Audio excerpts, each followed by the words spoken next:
ರಾಷ್ಟ್ರ ರಾಜಧಾನಿಯಾದಂತಹ ಒಂದು ಸ್ಫೋಟ ಈಗ ಇಡೀ ದೇಶವನ್ನೇ ತಲ್ಲಣಗೊಳಿಸಿದೆ. ದೆಹಲಿಯ ಇತಿಹಾಸ ಪ್ರಸಿದ್ಧ ಕೆಂಪುಕೋಟೆಯ ಮೆಟ್ರೋ ಸ್ಟೇಷನ್ನ ಗೇಟ್ ನಂಬರ್ 1ರ ಮುಂಭಾಗ ನಿಲ್ಲಿಸಿದಂತಹ ಕಾರ್ನಲ್ಲಿ ಒಂದು ಸ್ಫೋಟವಾಗಿದೆ. ಇದರ ತೀವ್ರತೆ ಯಾವ ರೀತಿ ಇದೆ ಅಂತಂದ್ರೆ ಬೆಚ್ಚಿ ಬೀಳಿಸ್ತಾ ಇದೆ. ಅದರ ತೀವ್ರತೆಗೆ ಓರ್ವ ವ್ಯಕ್ತಿ ಹಾರಿ ಬಂದು ಕಾರಿನ ಬಾನೆಟ್ ಮೇಲೆ ಬೀಳ್ತಾನೆ. ಹಲವರು ಈ ಘಟನೆಯಲ್ಲಿ ಗಾಯಗೊಂಡಂತಹ ಶಂಕೆ ಕೂಡ ವ್ಯಕ್ತವಾಗ್ತಾ ಇದೆ. ಎಲ್ಲರನ್ನು LNJP ಆಸ್ಪತ್ರೆಗೆ ರವಾನೆ ಮಾಡಲಾಗಿದೆ. ಹತ್ತಿರದ ಆಸ್ಪತ್ರೆ ಅದು. ಆ ಸ್ಫೋಟದ ತೀವ್ರತೆಯ ದೃಶ್ಯ ಇದೆಯಲ್ಲ ಅದನ್ನು ನೀವು ಗಮನಿಸಬಹುದು.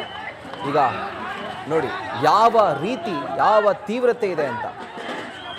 ಬಹುಶಃ ಈ ನಂಬರ್ ಏನು ಒಬ್ಬ ವ್ಯಕ್ತಿ ಸಾವನ್ನಪ್ಪಿದ್ದಾನೆ ಅಂತ ಹೇಳಲಾಗ್ತಾ ಇದೆ, ಆ ನಂಬರ್ ಇನ್ನಷ್ಟು ಜಾಸ್ತಿ ಆಗುವಂತಹ ಸಾಧ್ಯತೆ ಇದೆ.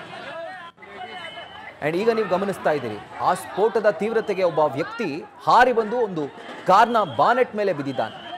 ಮತ್ತೊಂದು ಕಡೆ ಇನ್ನೊಬ್ಬ ವ್ಯಕ್ತಿ ಆ ರಸ್ತೆಯ ಪಕ್ಕದಲ್ಲಿ ಬಿದ್ದಿದ್ದಾನೆ.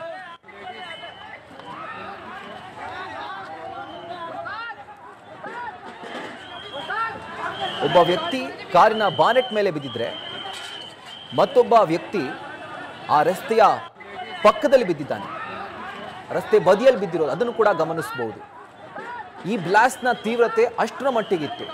ಒಂದು ತಾಂತ್ರಿಕ ದೋಷದಿಂದಾಗಿ ಕಾರ್ನಲ್ಲಿ ಬ್ಲಾಸ್ಟ್ ಆಗುತ್ತೆ ಅಥವಾ ಬೆಂಕಿ ಹೊತ್ಕೊಳ್ಳುತ್ತೆ ಅಂತಂದ್ರೆ ಅದರ ತೀವ್ರತೆ ಈ ಥರ ಇರೋದಿಲ್ಲ.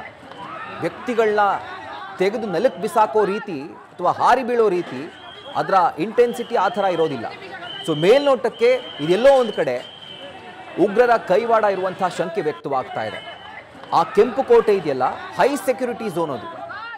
ಆ ಜಾಗದಲ್ಲಿ ಆ ರೀತಿಯಾಗಿ ಒಂದು ಬಾಂಬ್ ಬ್ಲಾಸ್ಟ್ಗೋ ಅಥವಾ ಒಂದು ಬ್ಲಾಸ್ಟ್ಗೋ ಅವರು ಪ್ಲಾನ್ ಮಾಡಿದ್ದಾರೆ ಅಂತಾದರೆ ಎಷ್ಟರ ಮಟ್ಟಿಗೆ ಸೆಕ್ಯೂರಿಟಿ ಬ್ರೀಚ್ ಆಗಿರಬೇಕು ಅಂತ ಯೋಚನೆ ಮಾಡಿ ನೋಡಿ. ಈಗಾಗಲೇ NIA ಈ ಕೇಸ್ಗೆ ಎಂಟ್ರಿ ಆಗಿದೆ.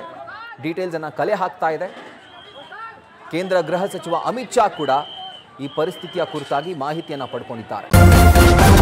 ನ್ಯೂಸ್ ಫಸ್ಟ್ ನಿರ್ಭೀತಿಯಿಂದ ನಿಮ್ಮ ಪರವಾಗಿ.